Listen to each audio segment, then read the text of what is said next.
Assalamualaikum warahmatullahi wabarakatuh. Perkenalkan, nama saya Nada Nisrina Agustia Putri, kelas 5 SIA 2, NIM 2021020064. Pertama-tama yang saya hormati Bapak Muhammad Saifuddin Eskom Mkom selaku dosen pengampu mata kuliah metodologi penelitian.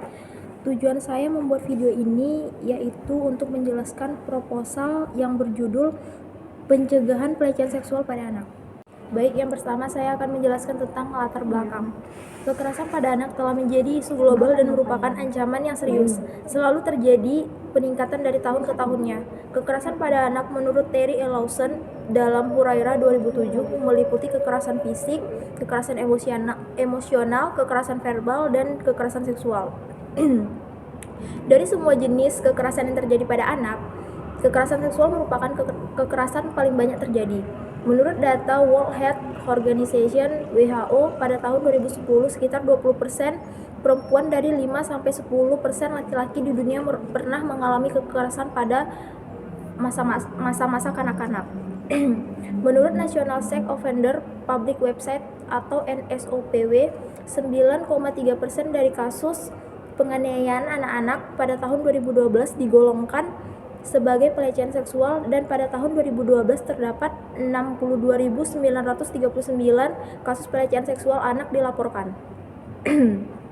Menurut United Nations International Children Emergency Fund atau UNICEF 2014 mengungkapkan bahwa sekitar 120 juta anak di seluruh dunia atau lebih pernah mengalami kekerasan seksual di bawah usia 20 tahun. Di Indonesia sendiri, menurut Komisi Perlindungan Anak Indonesia atau KPAI, pada tahun 2010 angka kekerasan pada anak semakin meningkat.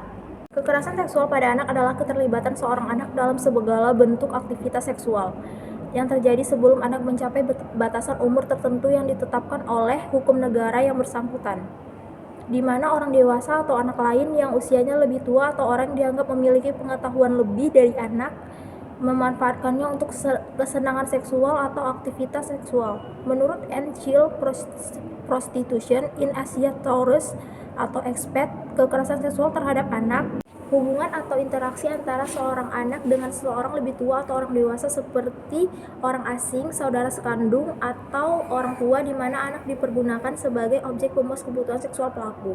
Hasil studi pendahuluan yang dilakukan di UPT P2TP2A dengan mewawancarai psikolog yang menangani kasus kekerasan seksual yang didapatkan bahwa korban yang ditangani adalah 2 anak dalam satu keluarga, yaitu usia sekolah dasar dan anak usia balita yang dilakukan oleh ayah kandungnya.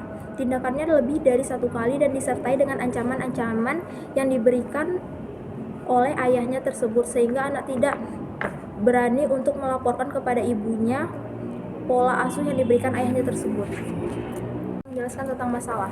Berdasarkan hasil penelitian, peran orang tua dalam pencegahan kekerasan seksual pada anak usia sekolah, secara umum orang tua berperan baik, tetapi pada setiap sub-variabel, yaitu peran sebagai pendidik, peran sebagai pendorong, peran sebagai panutan, peran sebagai pengawas, peran sebagai konselor, dan peran sebagai komunikator masing-masing masih ada yang kurang baik, terutama peran sebagai pengawas dan komunikator, sehingga perlu mendapat perhatian agar dapat meningkatkan peran dari setiap orang tua untuk yang kategori kurang baik meningkat ke kategori baik.